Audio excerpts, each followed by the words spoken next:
영화 아마데우스라는 질투의 폐해를 고발하고 있습니다. 오스트리아 비엔나의 궁중악사인 안토니오 살리에르가 나름대로 훌륭한 재능과 인품의 소유자였습니다. 그런데 어느 날 그 궁중에 볼프강 아마데우스 모차르트란 소년이 나타나면서부터 그의 마음이 삐뚤어지고 뒤집어지기 시작을 했습니다. 모차르트는 역사적으로 최고의 천재라고, 음악의 천재라고 얘기합니다. 그런데 연주만 끝나면 때로 장난치며 웃는 어린 소년에 불과했지만 그가 악기를 잡는 순간부터 훌륭한 음악이 연주되고 있었습니다.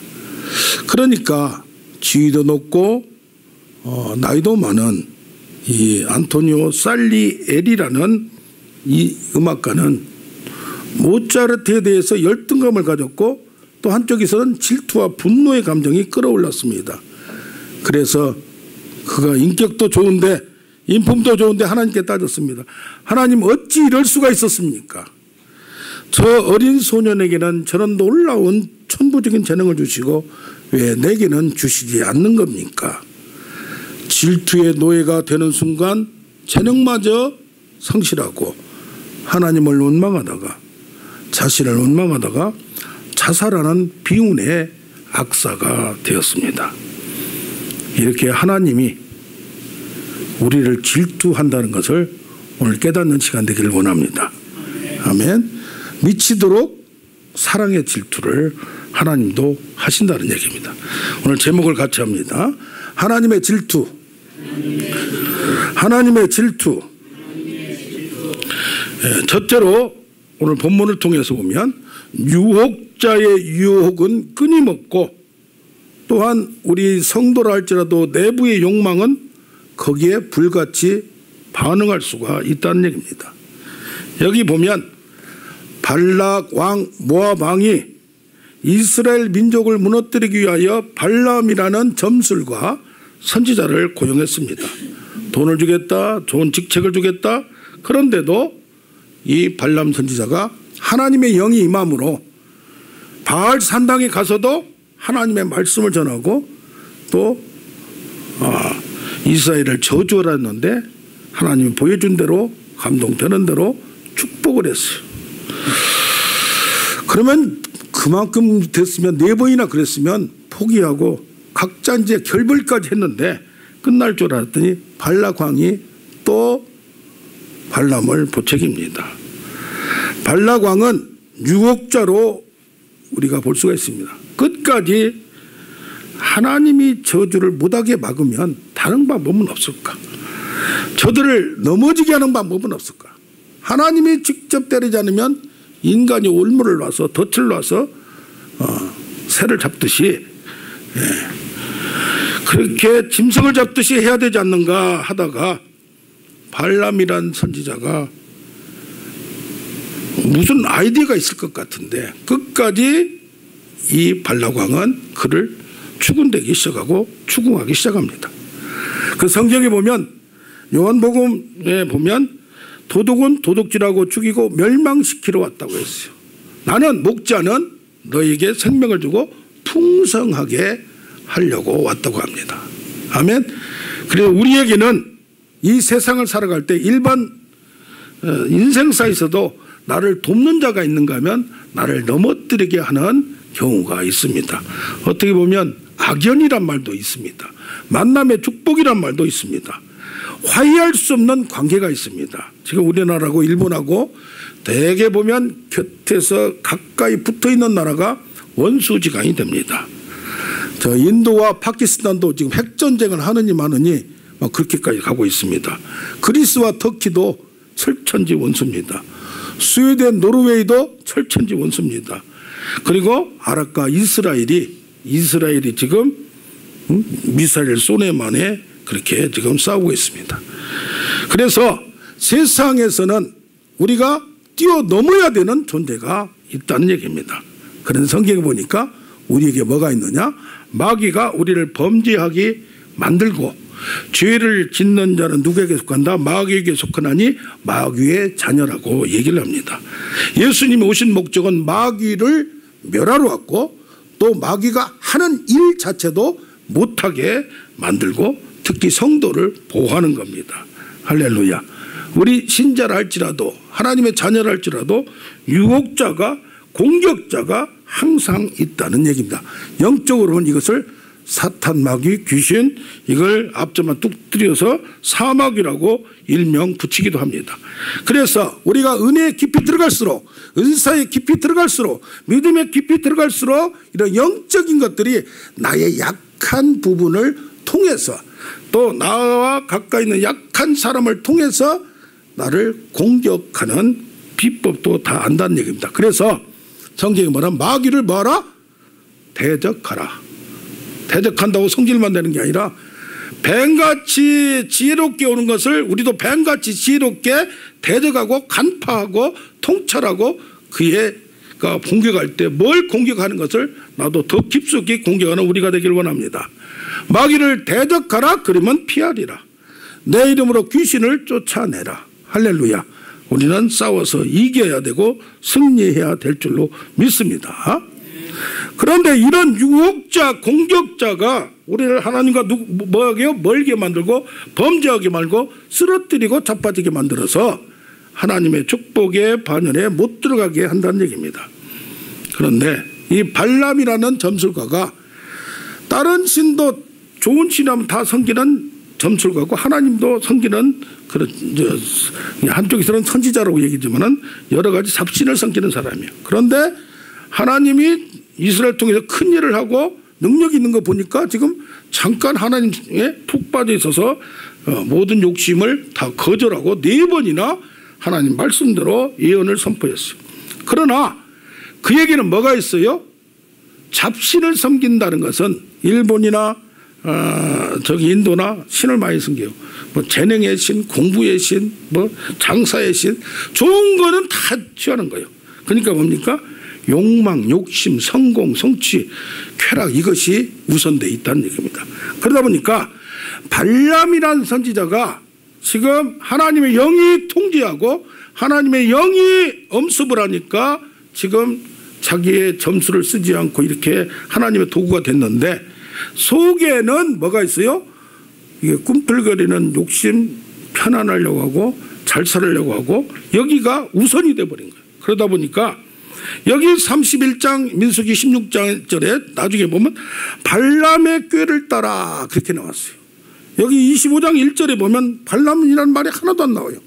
그런데 어떻게 이 사람들을 무너뜨리게 만드느냐? 발람 이 선지자를 통하여 꾀를 따라 여기에 가담을 했다는 얘기예요.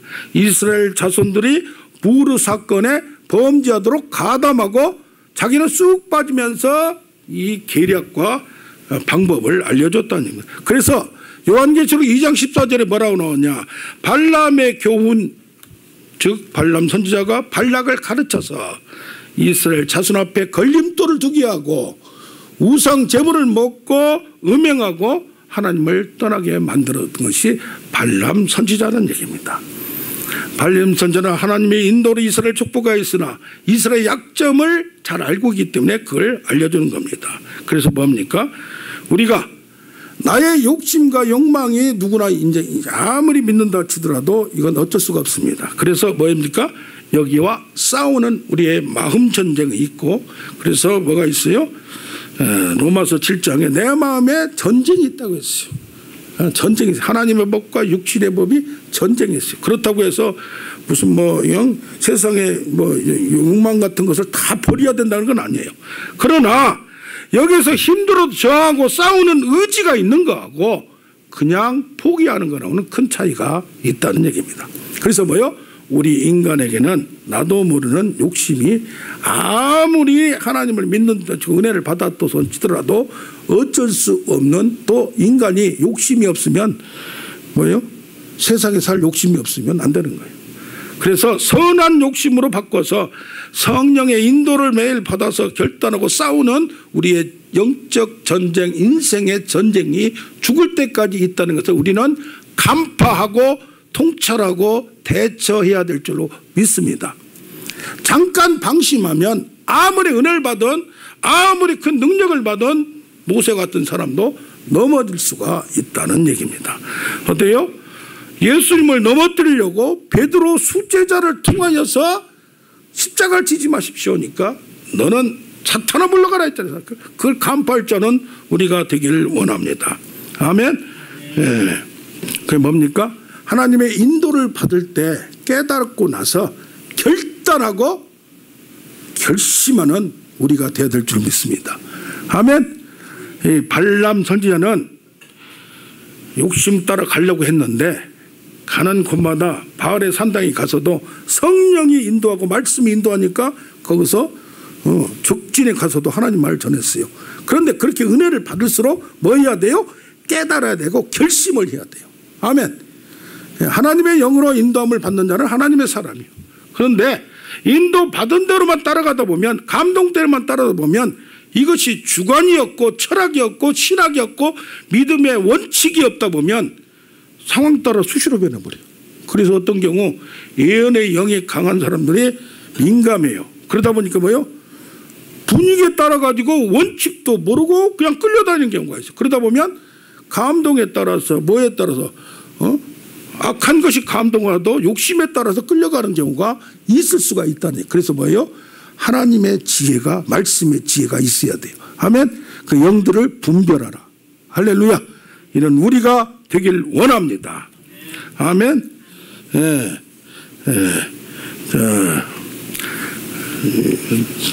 직장을 다니다가 사업을 크게 성공한 사람들이 있어요. 웅진그룹도 윤석금 회장이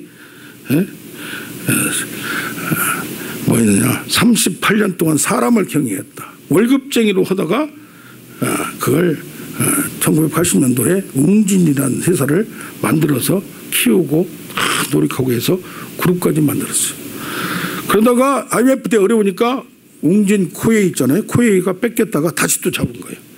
이분은 출판 사업으로 우연히 브리테니카 외국 회사 들어갔다가 이것을 잘 팔아서 출판 사업으로 어린이들 영어 가르치는 거에 엄마들이 관심이 많다 해가지고 이걸로 해가지고 자기가 이제 월급쟁이가 이렇게 성공을 했어요. 그런데 STX 그룹이라는 게 있습니다. 옛날에 쌍용중공업 배 만든 회사예요. 거기서 근무하던 재무 쪽에 영업도 아니고 기술자도 아니고 하는 사람이 월급쟁이가 이걸 인수했어요. 돈을 쌍용중공업이 그룹 회사인데 넘어가려고 하니까 돈을 만들 줄 아니까 투자자를 모아서 이것을 뭐 했어요? 인수를 했어요. 그래가지고 대동조선 그다음에 범양상선 유명합니다. 범양상선은 물건을 나르는 상선 회사예요. 그러니까 배만 만들면 그걸 이용할 거 뭐 한국에 제일 큰 회사였어요. 그래가지고 중국에도 뭐도 크게 갑자기 몇 대 그룹 안에 10대 그룹 안에 들어갈 수도 있는데 너무 팽창하게 하다가 2014년도에 부도가 맞고 말았어요. 그래서 뭡니까? 능력이 있어도 이게 어떤 때는 과감하게 투자도 해야 되고 모험도 걸어야 되는데 잘못하다면 무너질 수가 있다는 얘기입니다. 그래서 뭐합니까? 이 발람 선지자도 절제할 때 가서 절제를 해야 되는데 끊어야 되는데 끊지 못하는 경우가 우리에게도 누구한테나 있다는 얘기예요. 그러면 여기서 더 들어가서 하나님은 우리에게 죄성, 우리의 본성 가운데 죄성을 없애지 않고 왜 남겨두셨는가? 우리가 신자가 믿었으면 예수님을 믿었으면 구원을 받았으면 죄로부터 멀리하고 다 싸워서 이기고 자유해야 되는데 항상 싸우는 과정을 느껴야 돼요. 죄의 악성을 뼈저리게 느끼고 알게 하려고 구원은 너희 힘 가지고 안 된다는 것을 알게 하려고. 아멘.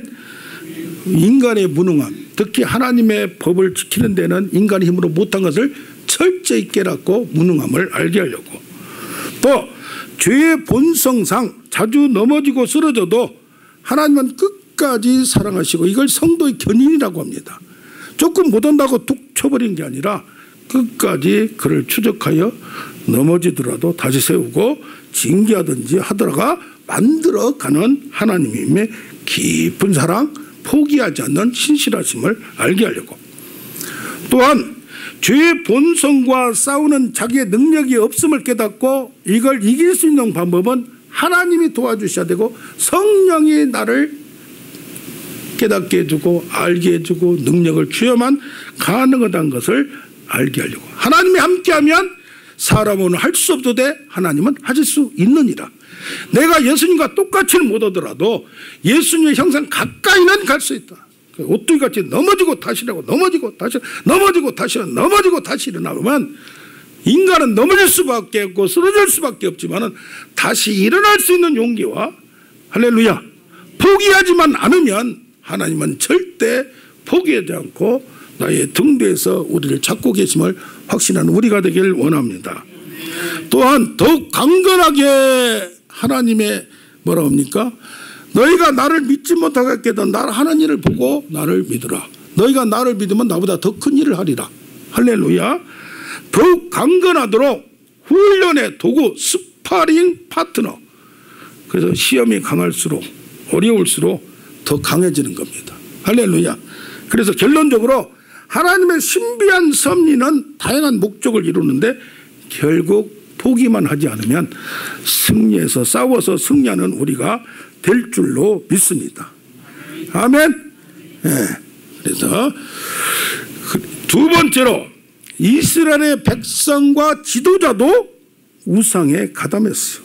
그래서 하나님의 진노가 나타났어요. 여기 보면 이스라엘 백성이 머물러 있는데 그 모압 백성들이 얼마나 추수가 끝나고 축제를 하잖아요.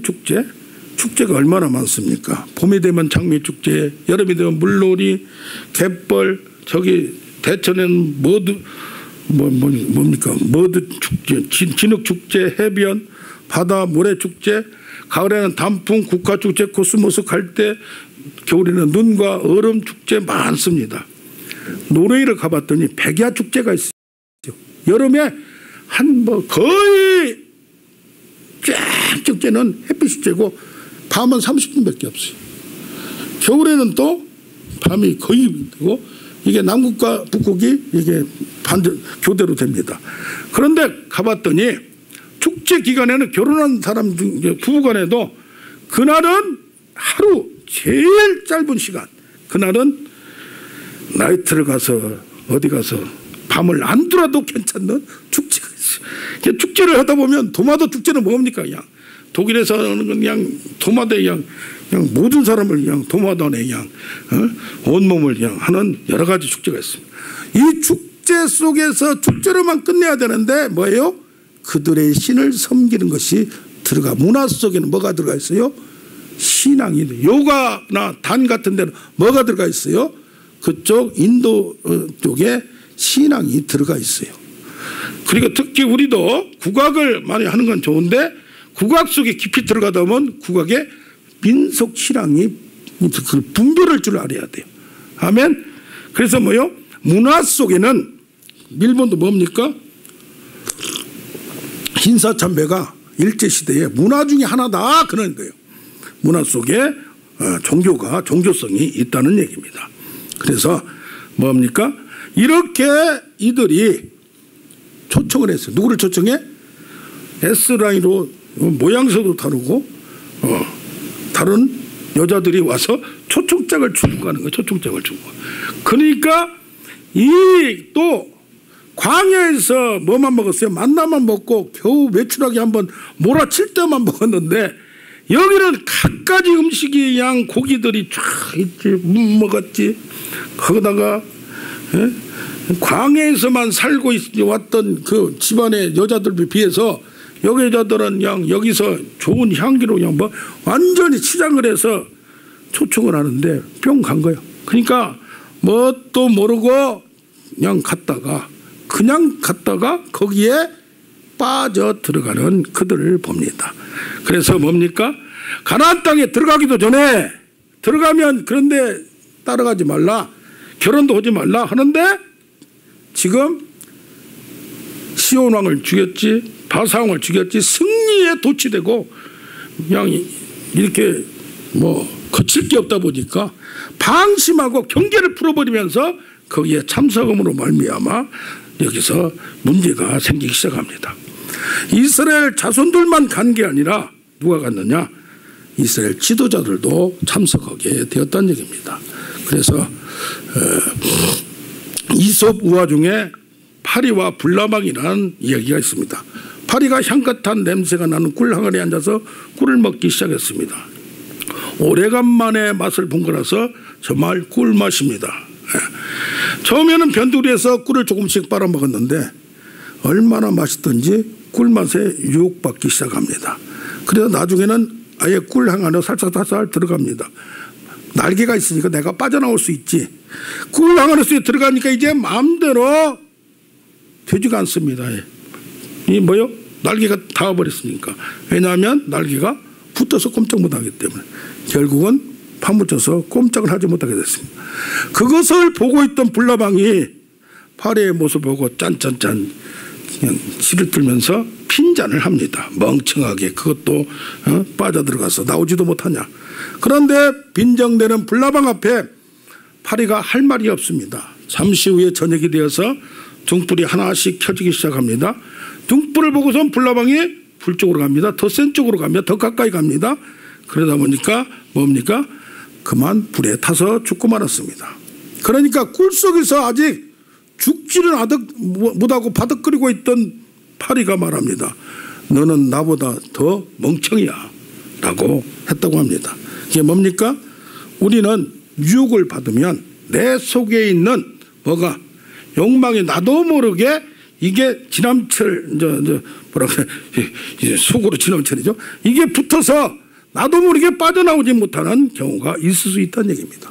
그런데 일반 백성 평신도들이 아니라 여기 보면 이스라엘의 지도자들 수령들도 앞장서서 이 나라를 정복하려면 문화도 알아야지 하면서 가다가 푹 빠져버리는 그런 경우가 났습니다.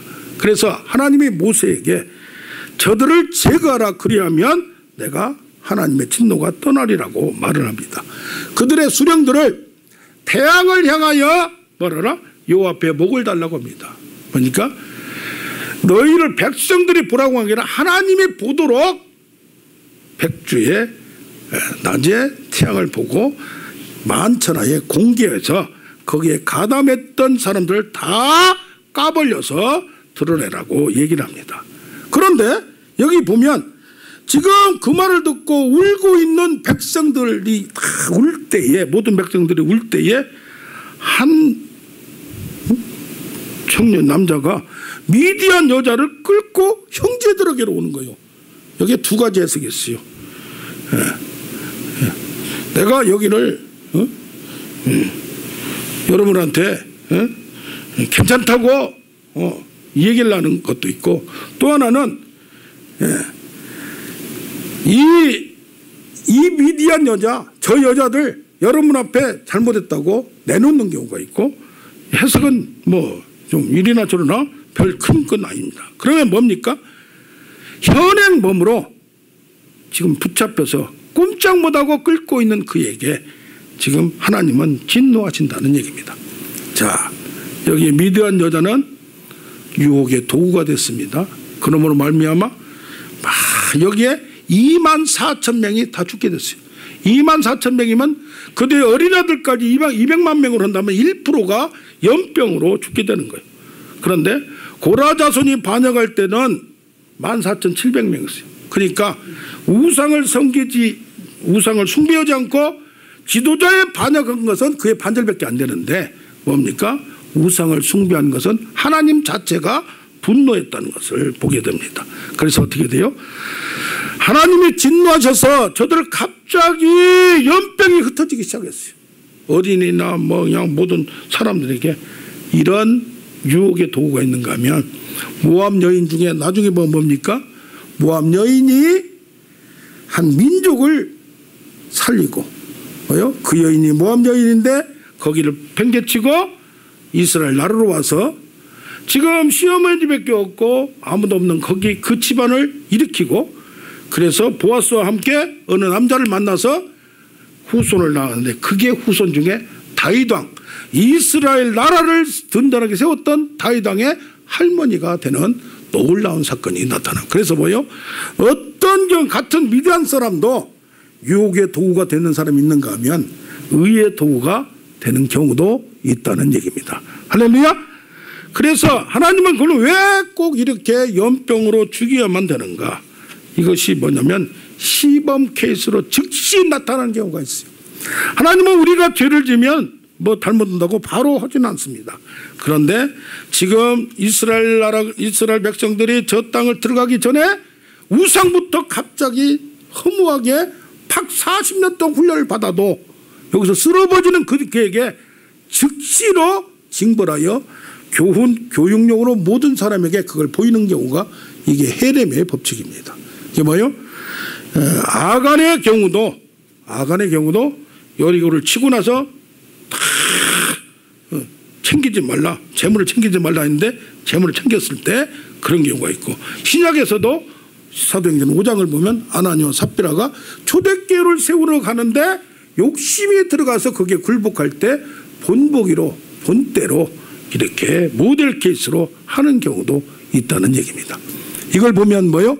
하나님은 어떤 때는 즉시로 하나님의 신호를 특히 집단체에 공동체에 하나님의 신앙을 위해서, 그래서요 성전도 막 비둘기 파는 사람 또 책상을 엎어버리고 예수님이 포악하게 하는 경우가 뭐요?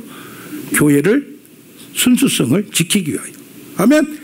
그래서 한국 교회도 순수성을 지키려고 하는 사람들이 자꾸 일어나고 있는 거예요. 그렇지 않으면 자꾸 세상하고 같이 돼버리고 이렇게 되는 거예요. 그래서 어떻게 해야 돼요? 우리가 완전하지 못하더라도 이런 움직임은 칭찬해 줘야만 될 줄로 믿습니다. 아멘. 예. 여기 보면 세 번째로 여기 보면 하나님의 진노를 풀고 화해를 하려면, 하나님과 다시 회복하려면 어떻게 되느냐? 중보자가 필요하다는 얘기죠. 여기 보면 제사장 비느하스가 나타났어요. 하나님은 공의 하나님이요, 공의 하나님에 따라서 자기와 이 하나님의 목적은 뭐예요? 이 사람들을 하나님의 사람으로 만들어서 이 땅을 하나님의 나라로 만들어가는 도구로 사용하려고 하는데 돌이 여기서 무너져 버린 거예요. 그럴 때에 그를 다시 세워주는 자가 필요하다는, 뭐가? 중보자가 필요하다는 얘기입니다. 이사야서 59장 16절을 보면 그분께서 사람이 없음을 보시고 중보자가 없음을 이상히 여겼다고 말을 합니다. 하나님과 우리 사이에도 뭐가 필요하다? 중보자가 필요해요. 정 예수를 믿지 않는 자녀들, 남편들에게도 그들을 하나님께로 이끄는 데는 인도자, 중보자, 부인들이, 엄마들이 그 중보자 역할을 하는 겁니다. 할렐루야. 그래서 욥기서 9장 33절에 우리 사이에 손을 얹을 판결자가 없도다. 하나님은 사람이 아니시니 내가 그에게 대답해도 재판할 수가 없다. 판결자, 중보자가 필요하다는 얘기입니다. 화해를 하려면 둘이 싸웠어요. 그럼 뭐 해야 돼요? 중보자가 양쪽에 중보자가. 요새는 중개상이 있잖아요. 부동산 또 뭐 하면 양쪽에. 옛날에 노르웨이를 한번 갔는데 배를 지면 회사에 그냥 주문하면 될 줄 알았더니 이쪽에서도 배를 주문한 쪽에 잘 모르니까 투자자를 모아요. 그러면 중개상이 뭐냐, 브로커가 배를 잘 아는 사람, 해양학과를 나왔고 배를 타봤고 배 구조를 잘 알고 이 사람한테 모든 걸 맡기고 투자를 합니다. 그럼 이 사람은 누구를 만나요? 선박회사들이 있잖아요. 선박회사의 브로커가 브로커끼리 하는 거예요. 배를 잡을 때도 물건을 할 때도 우리가 사우디나 이런 데서 바로 사면, 석유도 바로 사면 싸다고 생각해요. 그러나 안 그래요. 중간에 브로커들이 있어요. 트레이더들이 있어요. 자, 에스겔서에도 22장 30절에 말하는 이 땅을 위하여 성을 쌓으며 성이 무너진 데를 막아서서 나로 하여금 하나님 나로 하여금 멸하지 못하게 할 사람을 내가 탔다가 찾지 못함으로 여기에 때려놓으라 말합니다. 이게 뭐요? 하나님의 공의의 법칙에 우리가 맞출 수 없어가지고 이 백성을 진멸하려고 할 때, 예레미야서 5장 1절에는 뭐예요? 예루살렘을 쭉 다니다가 진리를 행하는 자, 정의를 찾는 자 한 사람만 찾아와라. 그러면 예루살렘 전체를 멸망시키지 아니하리라. 할렐루야. 그러니까 뭐요? 중보자가 필요하다는 얘기예요. 그런데 여기 보면 이번 사건 처리를 누가 하느냐? 여기 비느하스가 뭡니까? 현장 범에 딱 그 여자를 데려가서, 여기도 보면 둘 다 지도급의 인사고 둘 다 똑똑하고 교육을 잘 받고 잘 나가는 양쪽에 남자와 여자가 눈이 맞은 거예요. 현장에 간음의 현장에 걸렸어요. 그러면 유대법에서는 이걸 재판을 해야 돼요. 뭐가 어떻고 저떻다 해야 되는데 비느하스가 성질이 나니까 연병이 죽을 가고 이러니까 창을 긴 걸 가지고 배와 백길이 원어에는 성기를 그냥 뚫어버렸다고 나와요. 그러니까 어떻게 보면 뭐요? 너무 지독하고 너무 악독하는 그런 게 있을 수가 있어요. 인간적으로 볼 때는 잘못한 거 재판을 해야 할 거 아니에요. 그래서 이걸 어떻게 할까 하는데도 하나님이 딱 나서서 얘기하는 거예요. 그때의 시편 106편 26, 30절을 보면 그때 비느하스가 일어나서 중재하니, 누구하고 중재해요 지금? 하나님의 진노와 이스라엘 백성 사이에 중보자로 나서니 재앙이 그쳤도다. 일이 그의 의로 인정되어서 대대로 영원까지로다. 할렐루야. 아멘. 네. 그러니까 뭐요? 그 당시에는 재판하고 해야 되는 그것을 그냥 백성들도 도리어 비느하스가 너무 잔악하니까 여기 대해서 어떻게 할까 할 때 하나님의 이 편을 들어서 내 질투심으로 질투하여 속 시원하게 했다라고 얘기를 하는 겁니다. 할렐루야. 하나님의 진노를 어떻게 풀어야 됩니까? 내 노를 돌이켜서 나의 질투심으로 그들을 소멸하지 않고 또 말한 거예요. 그들을 속죄하게 만들었다니. 이게 뭐요? 이스라엘 백성을 죄를 속죄하고 벌을 안 받게만 그걸 풀어버리는 역사가 해결사 역할을 누가 했느냐? 비느하스가 했다는 얘기입니다. 아멘. 그래서 우리가 특히 자녀들, 남편들 사업하면 사업에 맡겨놓고 가만 놔둘 게 아니라 뭐 해야 돼요? 중보자가 돼야 되는 거예요. 나라와 민족을 위해서도 사업을 위해서도 아무리 똑똑하고 잘나고 하려고 해도 막히는 경우가 있어요. 세상은 마음대로 안 되는 거예요. 그러니까 뭐요?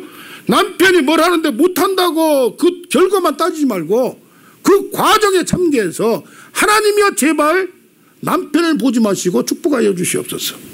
저를 지금은 안 믿지만 구원해 주시옵소서. 아멘. 네. 심성이나 이계상 여자분들이 하나님께 가까이 갈 수 있고 남자들은 세상에 가까이 갈 수밖에 없어요. 먹고 살려다 보니까 책임을 가지니까 세상과 가까이 접하다 보니까 검은 것에 가까이 있으면 검은 것이 묻을 수밖에 없는 거예요. 그러면 자녀들이 공부를 못한다 뭐 한다 자기가 동원하여 나쁜 짓 다 골라서 해놓고 자녀를 자기는 똑똑한 거니까 그러지만은 자녀가 못 돌아올 때 그걸 어거지 방법으로 만들지 말고 하나님 그를 통하여 공부를 못하면 눈치 빠른 장사꾼이 되게 해주시옵소서. 할렐루야. 여러 가지 방법이 있는 거예요. 세상 살아가면 공부 잘하면 공부 잘하는 것밖에 없어요. 예. 법망을 이게 루폴이라고 도덕을 정의를 갖지 않으면 법망을 피해 나가는 사기꾼밖에 안 되는 거예요. 그래서 어떻게 해야 돼요? 우리는 어떻게 됩니까? 내가 나라와 민족을 위한 중보자가 되고 가정을 위한 중보자가 되고 남편과 자녀를 위한 중보자가 되기를 원합니다. 제가 왜 저렇게 못해 이렇게 무능해 탓하지 말고 하나님 인간이 못하는 거 아까 인간의 죄성이 인간은 할 수가 없어요. 하나님 법을 만족시킬 수도 없고 세상에서 어디 약한 부분이 누구나 있어요.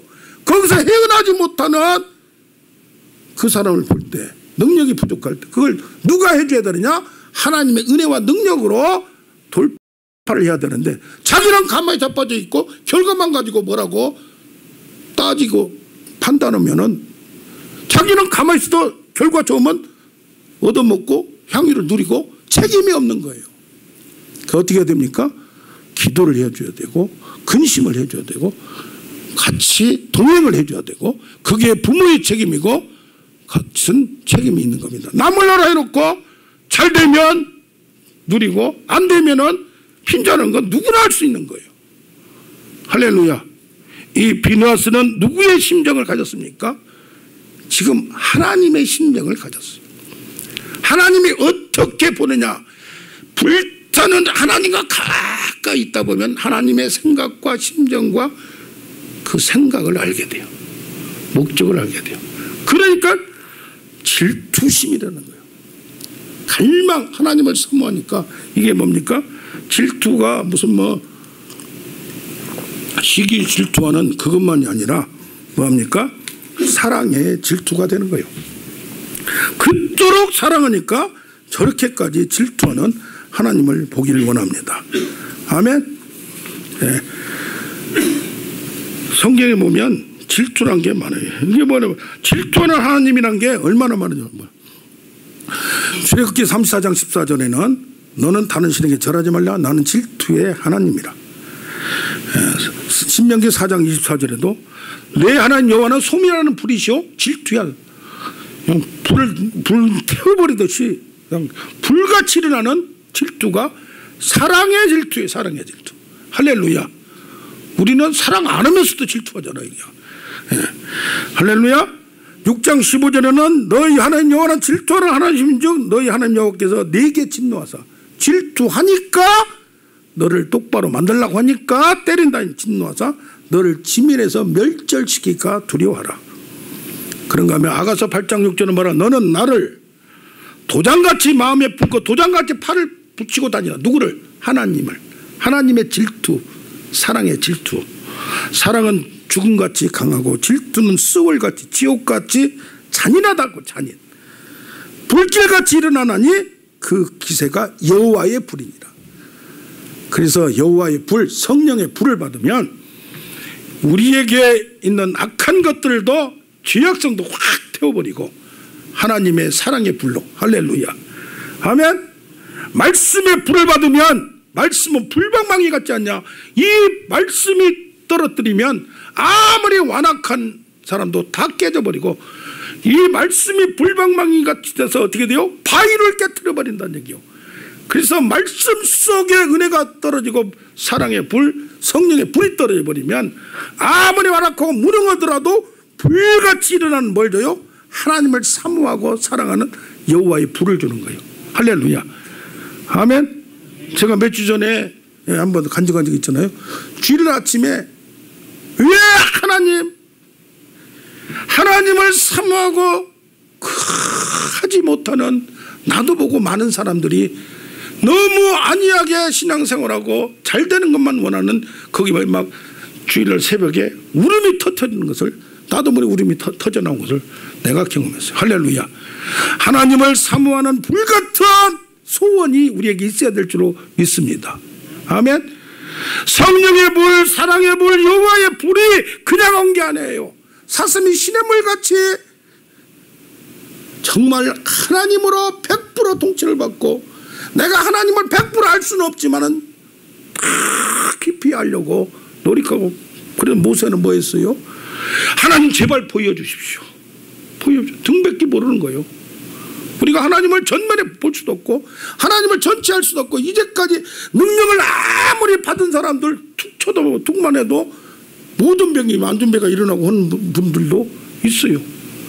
성경을 다 깊이 파서 연구한 사람도 있어요. 사랑이 뭔가 모든 방면에 더욱더 하나님과 예수님과 같이 되려고 노력하고 노력해도 우리가 부족한 걸 알아요? 몰라요? 안다 이 말이에요. 아무리 질병이 힘들다 할지라도 하나님 툭 하면은 그냥 간다는 거예요. 간다는 거예요. 아무리 사업이 안 되고 뭐 한다고 하나님이 툭 풀어주면 간다는 거예요. 이걸 알아갈수록 더 깊이 알아갈수록 나라와 민족과 국가도 흔들어버리고 제국도 흔들어버리고 바꿔버리는 촛대를 옮기면 끝나버리는데 하나님한테 다 있는데 그걸 모르고 자기가 바득바득 겨우 해봐야 한 달에 100만 200만 밖에 못 버면서 바득거리고 하나님을 버려버리는 경우가 얼마나 많이 있느냐 이 말이야. 하나님에게 더욱 집중될 때 이 비누아스 같이 하나님을 알려고 불타고 또 이런 이 사람이 볼 때 저 지금 가늠한 현장 보면 지네들끼리 좋아서 이거 한 줄만도 나라와 민족을 지금 들어가기도 전에 그 불씨를 우상 숭배를 하나님을 떠나게 만드는 장본인은 그냥 찔러서 죽여버리는, 이것이 그냥 뭐 욱해서 죽인 게 아니고 철저한 사상을 가지고 하나님의 생각과 하나님의 목적과 하나님의 이 백성을 왜 선택했으며 왜 이런 40년의 광야를 통과해서 진짜 하나님의 사람, 하나님의 불타는 사람 한 사람을 만들기 위해서 그동안에 광야에서 그걸 불신하는 사람들 다 죽여버리고 훈련을 시켰음에도 불구하고 또 거기에 있다 보니까 사도 바울이 그러잖아요. 그러니까 너희가 어떻게 복음을 내가 그렇게 전했는데 누가 말 잘하는 변사가 와서 헐떡하니까 그렇게 쏙 빠지더냐. 할렐루야. 하나님을 더 깊이 세상의 모든 것 노력해서 자기가 뭐해서 아무리 하려고 해도 훅 불어버리면 끝나는 거예요. 훅 불어. 여기는 연병으로 했지만 또 전쟁으로 오든지 칼로 오든지 방법은 다양해요. 기업도 그렇고 나라도 그렇고 개인도 그렇고 인생도 그렇고 하나님이 함께 해줘야. 요한계시록 5장 12절 7장 10절에 권력과 부와 권능과 존경과 감사와 모든 게 지혜가 누구한테 있다? 그에게 있도다. 그래서 하나님이 인정하는 자 그냥 축복 주지 않아요. 그냥 능력 주지 않아요. 시험하시고 저울에 달아보신 하나님, 은밀히 보신 하나님, 불꽃같으로 지켜면 그 하나님에게 합격할 때 요셉이 그 과정을 통과했고, 할렐루야, 다니엘이 통과했고 모세가 통과했고, 그걸 통과를 한 자에게 영광과 존귀와 칭찬과 모든 상상할 수 없는 영광이 있음을 믿습니다. 네. 할렐루야, 아멘. 지금 우리가 당하고 있는 모든 것은 교육의 한 과정임을 믿습니다. 아멘. 네. 여기는 이게 가지고 우리는 일희일비할 수밖에 없어요. 날마다 그래서 염려하지 말라, 염려하지 말라, 염려하지 말라. 마태복음 6장 25절부터 34절까지 3번이나 하면서 설명하면서 밖에 백화발을 봐라, 새를 봐라. 저들은 내가 먹이고 있지 않냐. 그거야 당연하죠. 뻥치네요. 근데 뭐요? 먼저 그의 나라 그를 구하라. 그러면 모든 걸 더 하시리라. 할렐루야. 하나님을 잡는 지혜로운 우리가 되길 원합니다. 아멘. 네. 그래서 오늘